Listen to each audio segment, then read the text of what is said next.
এখানে একজন হুজুর আছেন আমাদের মুখতার ভাই। আপনারা তুলনামূলকভাবে হুজুরদেরকে দেখবেন যে মুখতার ভাই তো বাসার বাইরে বেরিয়ে হতে চান না। আজকে ফজরের পর একটা মিটিং ছিল ওনার সাথে, উনি আসেন নাই। হুজুররা তারা বাসাতে এত বেশি আবদ্ধ, এত বেশি তাদের স্বামী স্ত্রীর মধ্যে বোঝাপড়া এত বেশি। হুজুরদের মধ্যেও যে কিছু ব্যতিক্রম নাই তা না, আমি সেটা স্বীকার করে নিয়েই বলছি।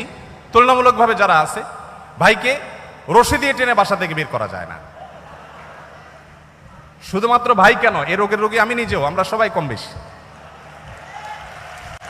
ভাইরা আমার, যদি দাম্পত্য জীবনে সুখী হতে চান, ভালো করে শুনে রাখুন, দাম্পত্য জীবনে যদি সুখী হতে চান, বুকে জমে থাকা সকল ভালোবাসাকে জমিয়ে রাখুন, কোথাও খরচ করবেন না।